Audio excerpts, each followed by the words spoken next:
तो हेलो दोस्तों, स्वागत है आप लोगों का एक बार फिर से साइमन पर। और साइमन जो कि भारत का अपना साइंस पॉडकास्ट है, और जहाँ पर हम साइंस की बातें करते हैं बिना किसी वाली बात हम लोग आगे आप लोगों को एक्सप्लेन करेंगे, क्योंकि हर एपिसोड में आप लोगों को ये चीज़ पता लग ही जाती है। तो आज का एपिसोड है कुछ खास, और क्यों है ये कुछ खास, चलिए इसके बारे में थोड़ी सी चीज़ें आप लोगों को बता देता हूँ। तो अभी आप लोगों को एक स्क्रीन जो है वो नहीं दिख रही होगी, क्योंकि 3 पैनल होते हैं हमारे पास, और तीसरा पैनल अभी ब्लैक पड़ा हुआ है या फिर अभी वो डार्क पड़ा हुआ है। तो क्यों पड़ा हुआ है उसके बारे में थोड़ी सी चर्चा बता देता हूँ आप लोगों को। साइमन पर गेस्ट नहीं, एक न्यू मेंबर हम लोग इंट्रोड्यूस करने वाले हैं। तो न्यू मेंबर को इंट्रोड्यूस करते हैं क्षितिज पांडे। तो क्षितिज भाई, बहुत बहुत स्वागत है साइमन पर, not as a guest but as a member. तो कैसा लग रहा है सबसे पहले तो सबसे पहले thank you so much Shiva and Aditya for inviting me not just being a guest but a permanent member of the podcast series. And I'm quite interested because you know that हम सबको साइंस कम्युनिकेशन कितना पसंद है to make people aware about these fascinating things about the universe. So ऐसे podcast का part रहना जहाँ पर वीकली ऐसी फैसिनेटिंग स्टफ को डिस्कस करेंगे, that's in itself is a very good thing. So once again thank you very much and I'm quite excited for this discussion और आगे आने वाली बहुत सारी डिस्कशंस। तो ये तो हो गया भाई इंट्रो पार्ट। चलो अब डिस्कस कर लेते हैं कि पॉडकास्ट में हम लोग डिस्कस क्या क्या करने वाले हैं। तो आदि, आज आ गया भाई नोबेल प्राइज़ के अनाउंसमेंट्स। हमारे आदि भैया तो आज बीमार पड़े हुए थे, तो पॉडकास्ट के जैसे रिकॉर्डिंग का टाइम आया, क्षितिज का मैसेज आता है मुझे, भाई नोबेल प्राइज़ पे डिस्कस करना है। मैंने कहा on it bro, on it on it. तो नोबेल प्राइज़ भाई इस बार का लाइट के ऊपर है, कि मतलब कि लाइट और टाइम के ऊपर, ऐसी चीज़ जो कि आप कह सकते हो कि बहुत ही बेसिक आपको वो नोबेल प्राइज़ लग सकता है। बहुत ही ऐसा लग सकता है कि भाई नोबेल प्राइज़ में क्या ही इन लोगों ने ऐसी रिसर्च करी है, बट वो बहुत ही ज़्यादा, जब आप उसकी पूरी डिटेल को पढ़ते हो तो पता लगता है कि कितना ज़्यादा उसमें जो है वो मेहनत की गई है, और उसके हिसाब से कितना ज़्यादा वो इम्पोर्टेंस रखता है। इसके बारे में सारी चर्चाएं करेंगे। पहले थोड़ा सा ओवरव्यू जान लेते हैं। क्षितिज, क्या आप ओवरव्यू देना चाहेंगे? या श्योर। तो ये पूरी स्टोरी शुरू होती है हाइजेनबर्ग के अनसर्टेनिटी प्रिंसिपल से। बेसिकली हाइजेनबर्ग, अगर आप लोगों ने 11th-12th में साइंस पढ़ी है तो आपको पता होगा कि हमको किसी पार्टिकल के पोजीशन के बारे में पता है तो उसके मोमेंटम के बारे में कम नॉलेज होगी, या मोमेंटम के बारे में पता है तो उसके पोजीशन के बारे में कम नॉलेज होगी। इसे हम लोग अनसर्टेनिटी प्रिंसिपल कहते हैं।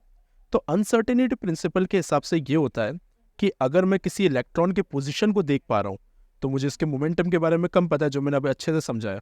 अब यहाँ पर इस बार का फिजिक्स नोबेल प्राइज इस तरह से आ रहा है कि होता यह है कि इस बार इन लोगों ने एटो सेकेंड फिजिक्स के ऊपर काम किया है। एटो सेकेंड फिजिक्स क्या होता है? बेसिकली अगर 1 सेकेंड को हम लोग 10⁻18 से डिवाइड करें, मैं इसको एक कंटेक्स्ट देता हूँ। लाइट की स्पीड इतनी ज़्यादा होती है कि उसको धरती का चक्कर 1 सेकेंड में 7 बार काट लेता है। ये स्पीड होती है लाइट की। एक एटो सेकेंड में लाइट कितना ट्रैवल कर सकता है? 3 हाइड्रोजन एटम की जो डायमीटर होती है, तीनों को मिला दो, बस इतना ट्रैवल कर पाता है, इतना छोटा है। एक और कंटेक्स्ट देता हूँ। अगर हम लोग यूनिवर्स की एज है जो कि है अराउंड 13.8 बिलियन ईयर्स, या फिर अप्रॉक्सीमेट 48 बिलियन ईयर्स हम लोग कर दे, उस 14 बिलियन ईयर्स को अगर हम लोग सेकंड में कन्वर्ट करें, which is going to be very large, billion को पूरा पहले एक्सपांड करेंगे, देन ईयर्स को डेज में, आवर्स में, सेकेंड्स में, it's going to be a very large number, और फिर उसको 1 से डिवाइड करें, then also attosecond will be much smaller. So this is the scale that we are talking about. Now what has happened that experimentally scientists have achieved this thing, which is a very very big thing, right? Because it's an experimental marvel. और इस बारे में एक important चीज़ ये है कि यहाँ पर जैसे मैंने हाइजेनबर्ग अनसर्टेनिटी प्रिंसिपल के बारे में बताया, तो ऑब्वियसली इतने प्रिसाइजली अगर मैं किसी इलेक्ट्रॉन की पोजीशन को मेजर कर पा रहा हूँ तो बहुतों का ये मानना था इतना प्रिसाइज मेजरमेंट करना पॉसिबल ही नहीं है due to uncertainty principle. But now because now we have done it, तो हमको पता है कि वी कैन डू दिस। और एटो सेकेंड फिजिक्स की वजह से हम लोग बहुत सारी इंपॉर्टेंट चीज़ों को स्टडी कर सकते हैं, लेकिन वो मैं आगे बताऊंगा, अभी एक साथ सारी चीज़ें खत्म नहीं करूंगा। तो और मेरे साइड से बेसिक ओवरव्यू था। और मेरे हिसाब से तो अभी इसके बारे में खुद अभी नोबेल कमेटी ने भी बहुत ज़्यादा रिवील नहीं किया है कुछ कुछ इन्फॉर्मेशन जो है वो इस रिसर्च के बारे में भी सामने आई है। तो कुछ एक चीज़ ये भी निकल के आई है कि इसमें म्यूज़िकल नोट्स का एक एग्जाम्पल लिया गया है। म्यूज़िकल नोट्स का कि उसमें किस तरीके से नोट्स जो है वो जब चेंज होते हैं, हारमोनी बनती है, तो उन सब चीज़ों को अलग अलग अलग अलग पार्ट्स में डिवाइड होती है, वो एक हार्मोनिक प्रोग्रेशन बनती है।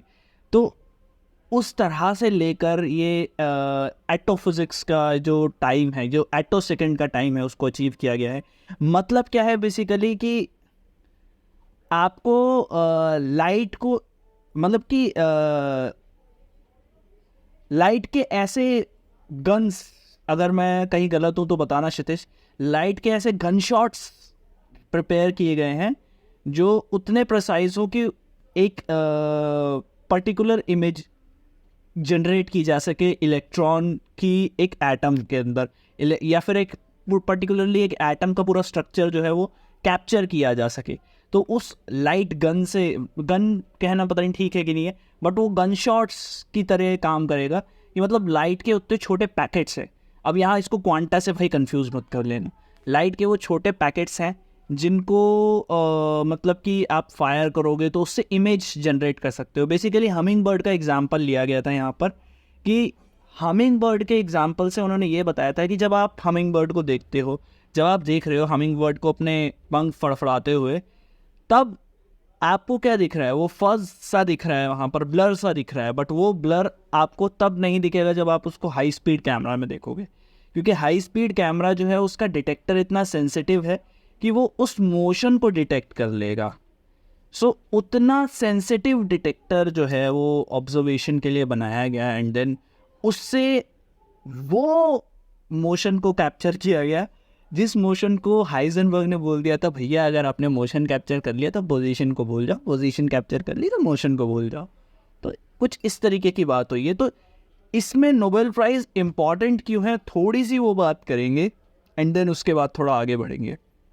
तो क्या लगता है, मेरे हिसाब से मैं अगर अपना ओपिनियन दूँ तो अगर हम लोग इस चीज़ को कैलकुलेट कर पा रहे हैं तो आगे चल के एटॉमिक स्ट्रक्चर और बेसिकली जो एनर्जी ऑफ एटम है उसको हार्नेस करने में मुझे लगता है बहुत ज़्यादा हेल्प होने वाली है इस चीज़ से। आपको क्या लगता है दोनों को? पहले Kshitij. Sure, I am very glad that you mention that point कि वो जो वेव के पैकेट्स जा रहे हैं that is not quanta itself, लेकिन वो वेव के पैकेट्स है, और इसका बहुत इंपॉर्टेंट रीज़न है। So you have very beautifully mention कि ये चीज़ें कैसे हो रही है।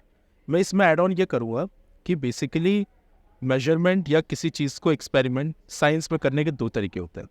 या तो कहते हैं सीधी उंगली से घी निकाल लो, मतलब डायरेक्ट मेजरमेंट कर लो, लेकिन कहते हैं ना सीधी उंगली से घी ना निकले तो उंगली टेढ़ी करनी पड़ती है, and that's basically what we do in science.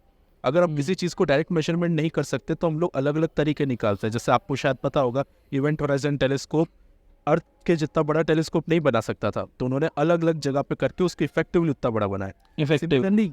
Similarly the example that you give musical note, इसके लिए हम लोगों ने क्या किया कि पहले बहुत सारे जो एटम्स हैं उनको एक फेज में लाए, उनको फेज में लाने के बाद उनके अलग अलग वेव्स के हम लोगों ने कंस्ट्रक्टिव और डिस्ट्रक्टिव इंटरफेरेंस लिए।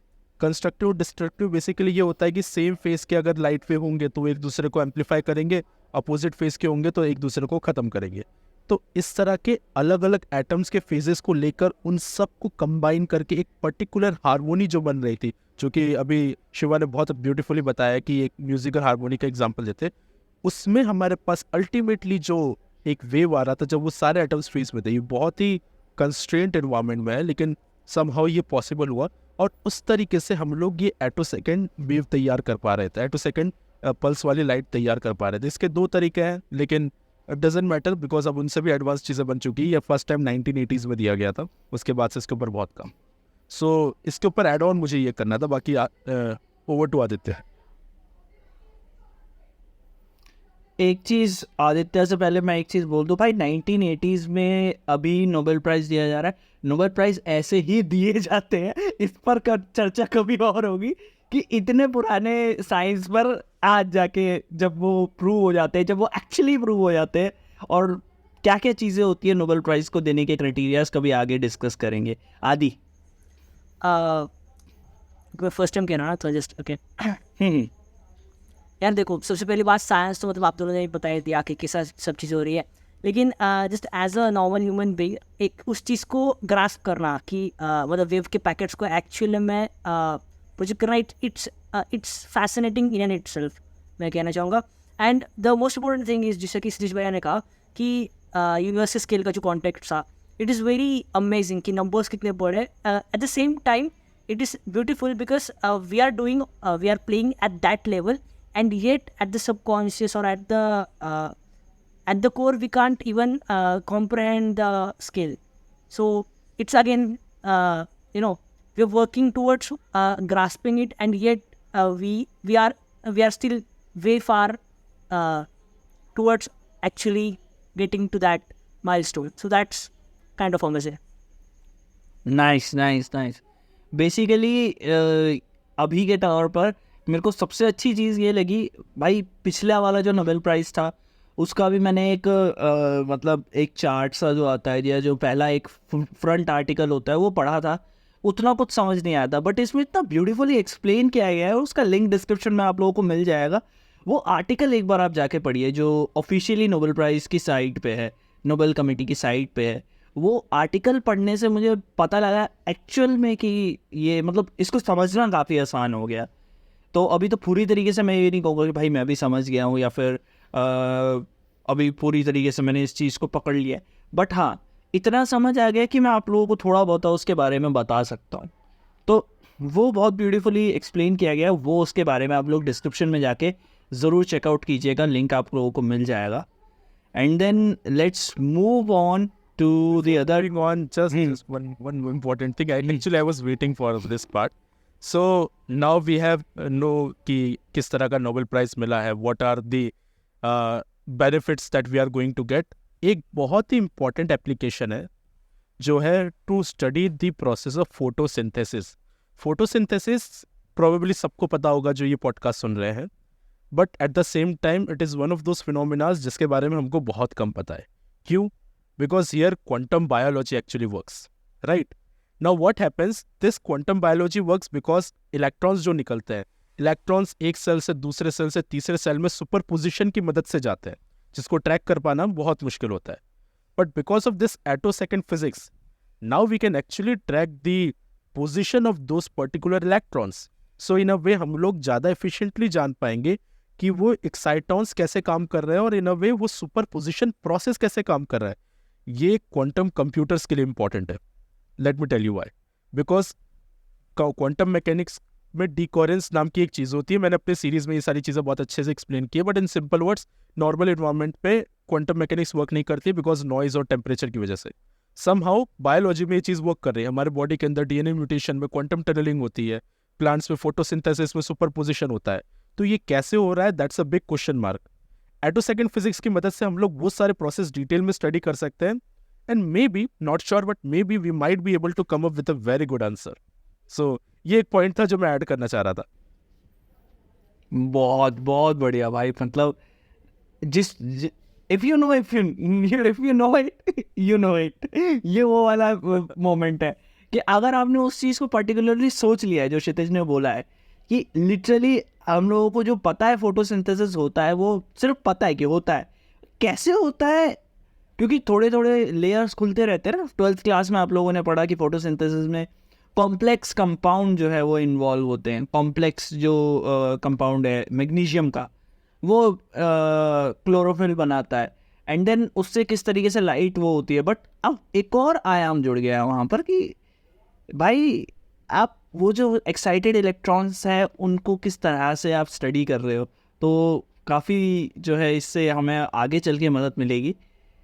और भी इसके एप्लीकेशंस आएंगे भाई, अभी ऐसा नहीं है कि सिर्फ इतने से ही हैं। तो तुम्हें अगर कोई एप्लीकेशन लगता है तो कमेंट सेक्शन खुला हुआ है, बताओ, अपने दिमाग के घोड़े दौड़ाओ, क्या पता अगला कोई बहुत बढ़िया सा आइडिया आप लोगों के दिमाग से निकल के आए। तो आगे बढ़ते हैं। तो आज थोड़ा सा इंट्रोडक्शन करते हैं because it's the first episode with the new team कह सकते हैं कि न्यू मेंबर.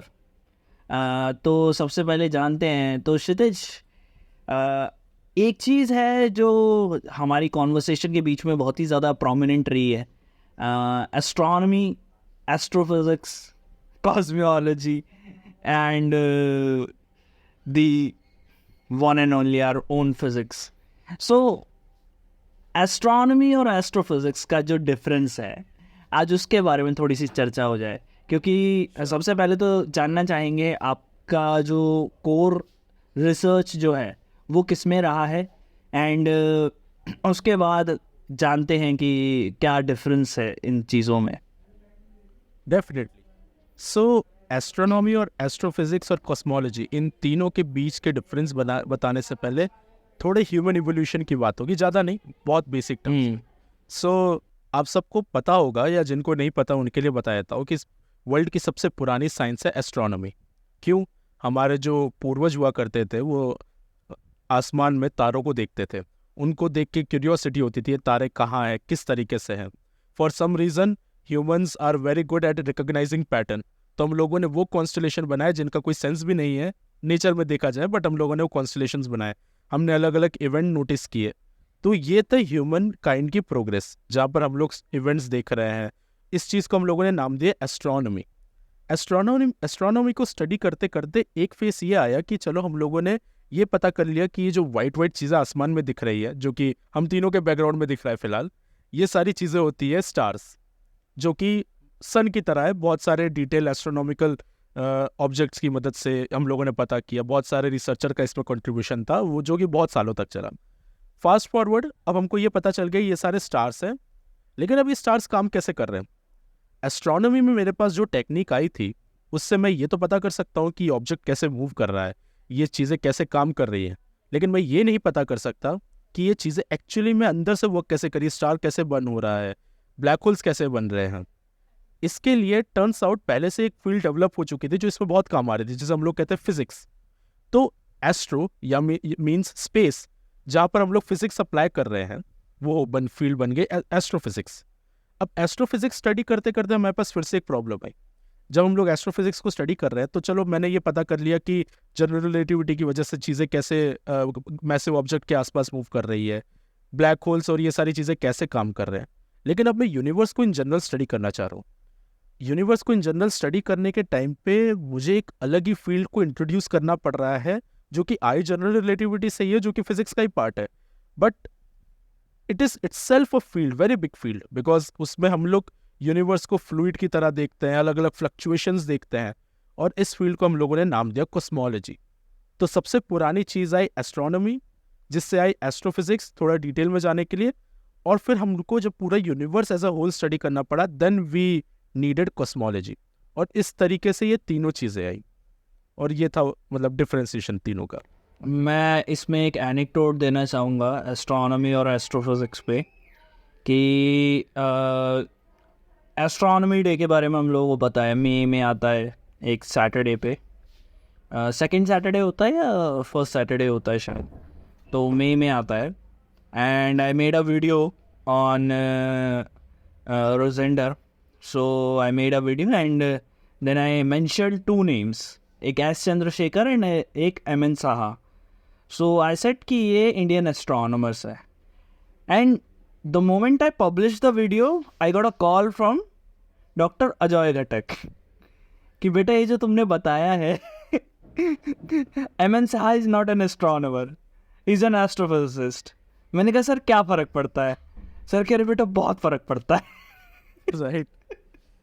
यार बहुत ज़्यादा फ़र्क पड़ता है, कभी तुझे बैठ के बताऊंगा. तो आज घटक सर बहुत खुश होंगे कि फाइनली किसी ने इस लड़के को बताया कि एस्ट्रोनॉमी और एस्ट्रोफिजिक्स में क्या एग्जैक्ट डिफरेंस है. बट ये है कि एम.एन. साहा का जो इक्वेशन है वो काफ़ी ज़्यादा इम्पॉर्टेंट है स्टार के जो स्टेलर आयनोस्फीयर है उसको स्टडी करने के लिए. उसके बारे में कभी और चर्चा करेंगे.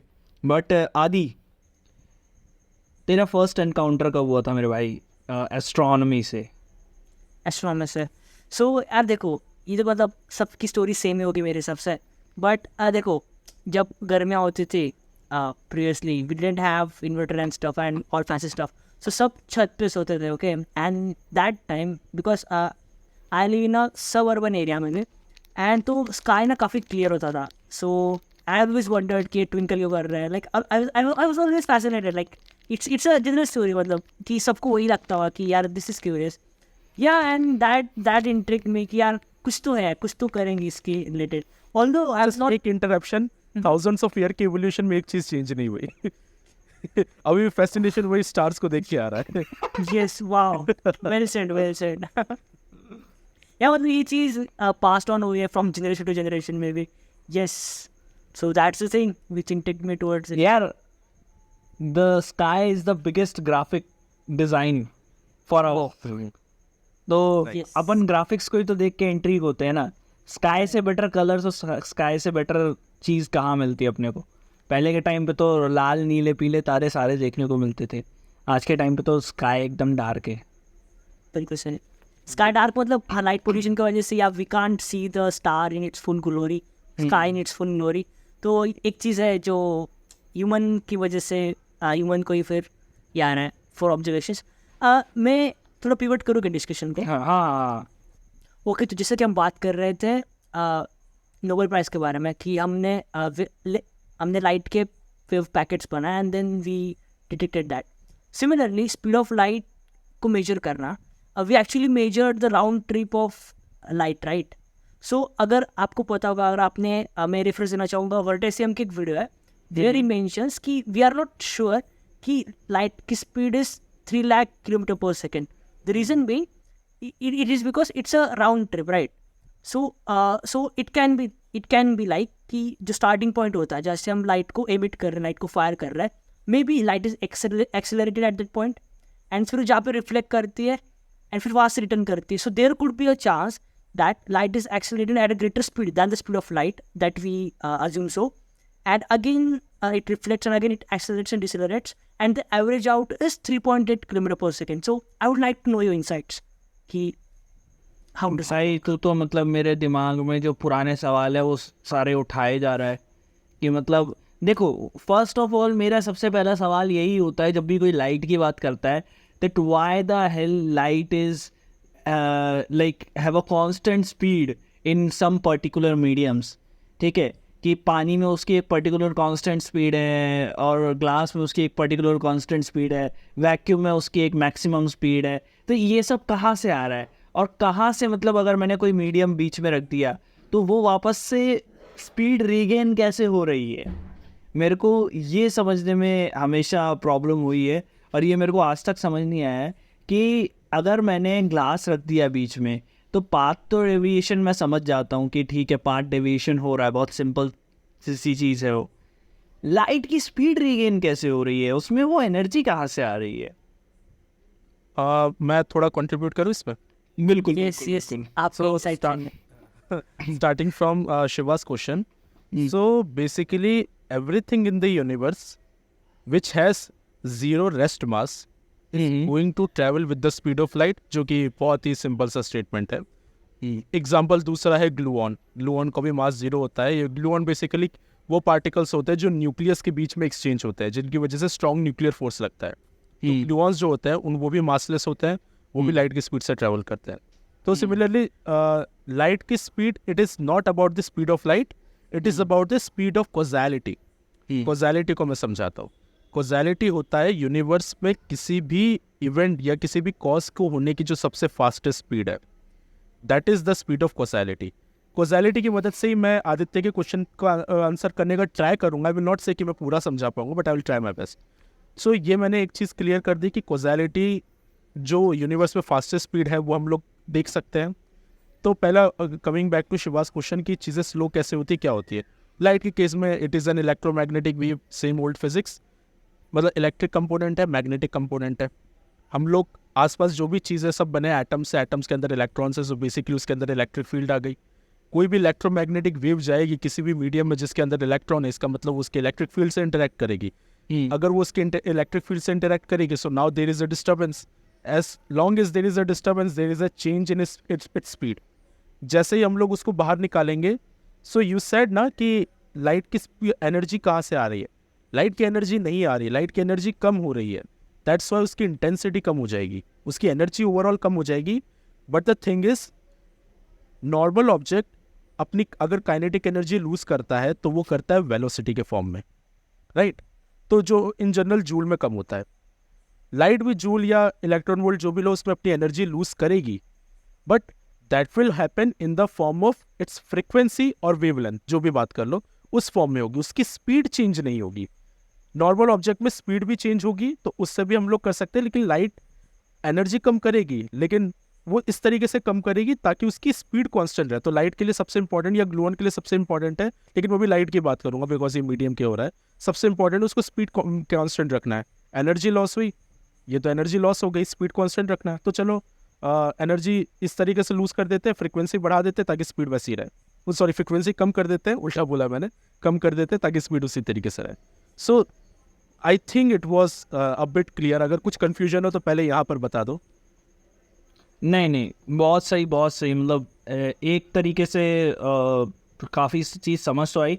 अब मैं इसमें अपने कुछ थॉट्स डाल के इसको नेक्स्ट एपिसोड में डिस्कस करना चाहूँगा, क्योंकि बेसिकली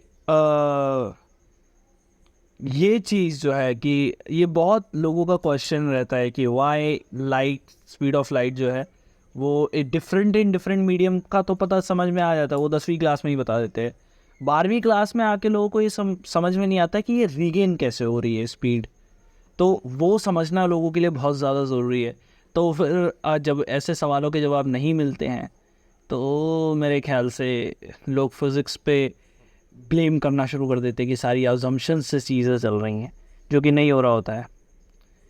बेसिकली ये क्वेश्चन सी क्यूरियोसिटी रेज करता है. बाय द वे, आदित्य का क्वेश्चन अभी भी आंसर करना बाकी है, लेकिन बिकॉज हम लोग थोड़ा लंबे ट्रैक पे चलेंगे, सो आदित्य एक और बार can you ask that same question again, ताकि ऑडियंस को भी पता रहे किस बारे में एक्चुअली भी हम बात कर रहे हैं. Yes. Okay.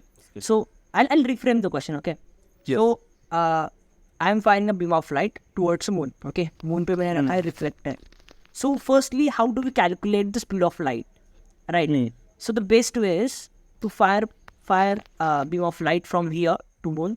Moon पे pure reflector रखेंगे and वहाँ से जो moon return होगा उसकी टाइम डिले को हम मेजर करके we can measure the speed of light. So this is how the normal conceptualization of measuring speed of light. So my question is कि अगर हम speed of light को measure करते हैं as a whole, so there is a chance, as what I mentioned in this video, we would never know if the speed of light is constant throughout its journey. The chances could be कि अगर जब मैंने start किया उसे, जब मैंने torch start की तो might be speed of light जब होगा it would be more than जो इंटरमीडिएट पोर्शन होगा जब लाइट ट्रैवल कर रहा है, फिर से जब वो रिफ्लेक्ट करेगा वहाँ पे नियर अबाउट कम हो जाएगा, एंड जहाँ से वो फिर से रिफ्लेक्ट होकर वापस आएगा and it would accelerate back again, it would slow down and we would detect the average speed as 3.8 as we all know. So is it an allegation on light? Yeah, exactly. कि ऐसा इस वजह से हो रहा है कि it is always constant or it's just because we are not able to measure one side of thing. Yeah, my question is that. Yes. Yeah, इसके ऊपर ये चीज़ बोलूँगा, सी मैं भी जो आंसर दूंगा उससे मैं ये नहीं बोलूँगा कि मैं प्रूफ कर रहा हूँ कि ये कॉन्सेप्ट गलत है, but I will give you more reason to believe कि ये चीज़ नहीं होनी चाहिए. ठीक है, राइट? बिकॉज मैं पूरी तरीके से पॉसिबिलिटी डिनाई नहीं कर सकता बिकॉज ऑफ आवर लिमिटेशन. इसका एग्जाम्पल है डॉपलर इफेक्ट. मैं ग्रेविटेशनल डॉपलर इफेक्ट की बात नहीं कर रहा हूँ, नॉर्मल डॉपलर इफेक्ट पढ़ते हैं जो हम लोगों ने प्रोबेबली 11th या 12th में पढ़ा होगा. उसमें क्या होता है कि रेड शिफ्ट और ब्लू शिफ्ट होता है. तो मैं रेड शिफ्ट की बात करता हूँ. कोई गैलेक्सी या स्टार बहुत तेज़ी से दूर पे जा रहा है, वन साइड जर्नी हो रही है, राइट? वो लाइट आएगी और हम तक ही आएगी. अभी मैंने ये चीज़ बताई कि लाइट को अपनी स्पीड कांस्टेंट रखनी है, यूनिवर्स एक्सपांड हो रहा है तो उस चक्कर में एनर्जी लूज करेगा ताकि लाइट की अपनी स्पीड को कांस्टेंट रख पाए. तो इसकी वजह से वो सारी चीज़ें हमारे तक प्रेजेंट होगी. तो अभी जो मैंने उससे डिटेक्ट किया है उसे वन साइड से किया है. अब ये जो मैं एनर्जी लूज की बात कर रहा हूँ जिसकी वजह से स्पीड कांस्टेंट रही, ये सारी चीज़ें रहे. एक ये चीज़ है जो कि लाइट की स्पीड हर डायरेक्शन में कांस्टेंट बताएगा, बिकॉज अगर मेरे से भी स्टार तक जा रही है तो यूनिवर्स का एक्सपांशन जो है वो सिमेट्रिक है. मैं ऐसे देखूँ या ऐसे देखूँ, एक्सपेंशन सिमेट्रिक है। सो बाय दैट लॉजिक वो चीज़ एकदम सिमेट्रिक होनी चाहिए।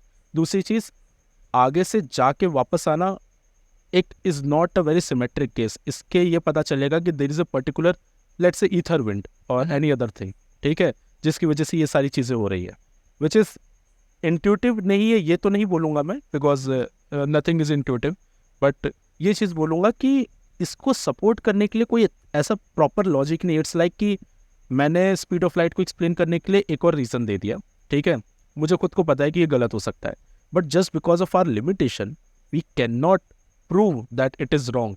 तो इसका मतलब ये है नहीं कि हम लोग उसको सच मानेंगे, इट्स जस्ट कि अभी प्रूफ नहीं कर सकते, so let it be a possibility but don't give it a too much of the weightage.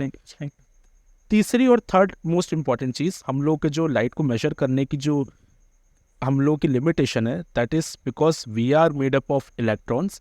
Electrons information change करते हैं कॉज़ैलिटी की स्पीड से, that is speed of light.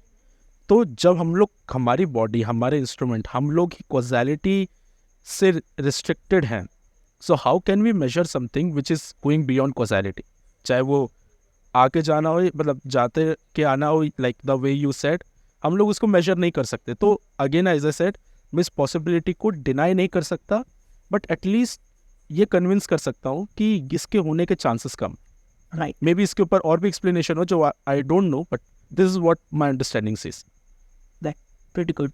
सो जो हम बात कर रहे थे नोबेल प्राइज के जो आउट ऑफ फिजिक्स था, so will it be able to help us in detecting this kind of stuff? And also to add to this, will it does it have potential to counter the basic Heisenberg's uncertainty principle?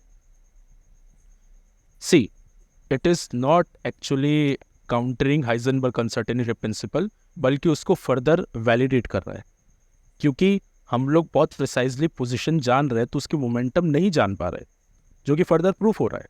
So it is in a way supporting that, right.